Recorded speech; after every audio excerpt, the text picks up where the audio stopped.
Umuwi na ang bata at dala ang pagtataka. Ngunit nang makarating sa bahay, narinig niya ang pag-iyak ng nanay. Ang buong akala niya ay nag-aalala ito sa kanya. Ngunit nang tignan niya ang lugar, may 3 tao siyang nakita.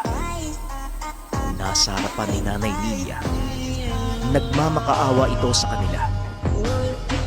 Kinabahan si Jonas sapagkat ang mga taong ito, walang iba kung hindi ang 2 tulisan, kasama pa ang abusadong tanod.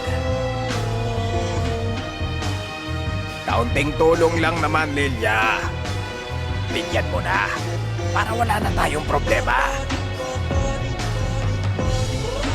Pakiusap po.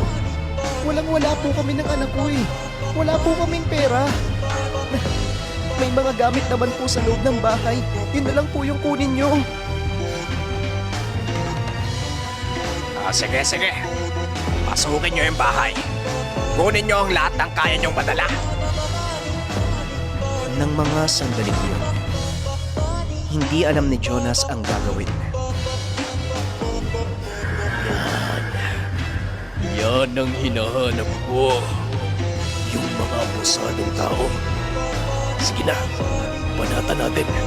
Gulpihin natin ang mga yan. Ano? Paano ko naman gagawin yun?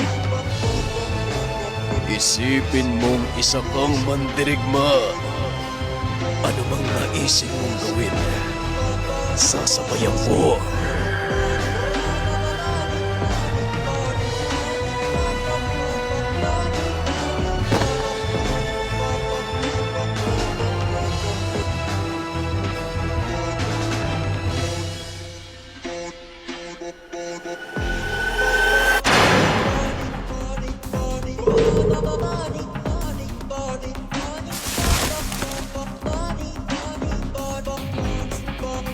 Mukhang may tangan ang batang to ah.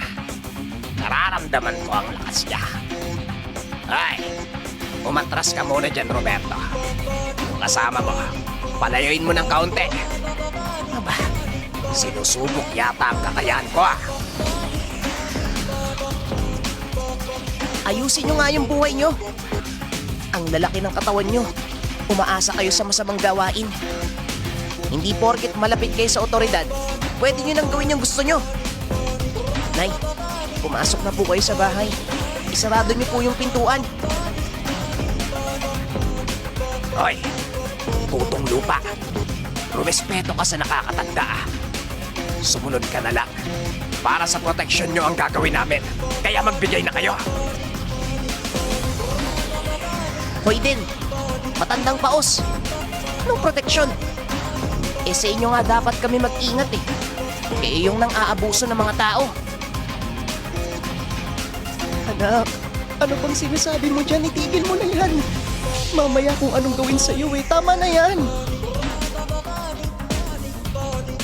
Ako na pong bahala, nanay. Huwag po kayo mag-alala. Dapat sa mga taong mapang-abuso, binibigyan ng leksyon.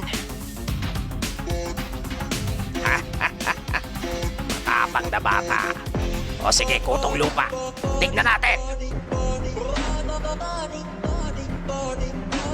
Matapos magsalita ng tanod, nagubad ng nakita ang napakaraming kataga sa iba't ibang parte ng katawan. May suot na kwintas na kulay itim. Tinapik-tapik pa ang balikat, sabay padyak ng paa. Sige. Total marami kaming oras. Subukan natin ang lakas mo. Patumbahin mo ko gamit ang isang suntok.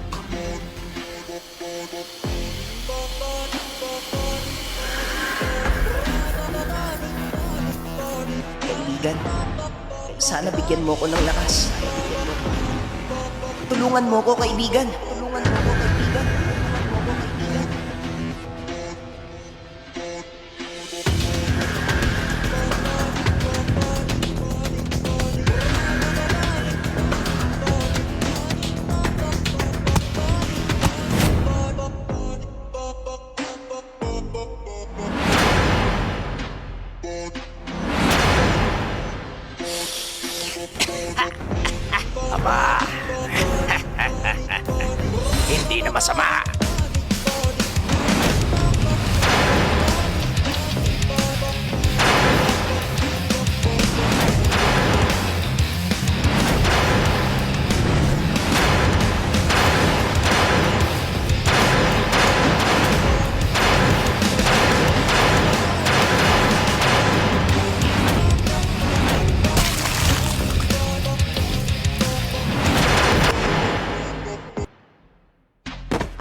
Tama na ang laro.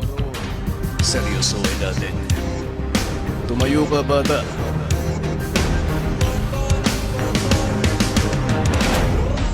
Tapusin na natin to.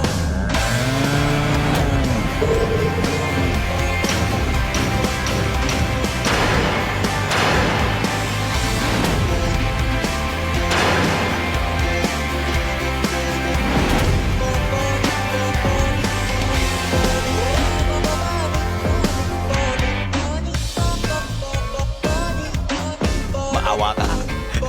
Pakiusap buhayin mo pa ako. Hindi na ako mga abuso. Umalis na kayo dito. Huwag na kayong manlalamang sa kapwa. Magtrabaho kayo ng tama. At kayong dalawa, sa oras na malaman kung may ginawa pa kayo, alam nyo na kung anong mangyayari sa inyo.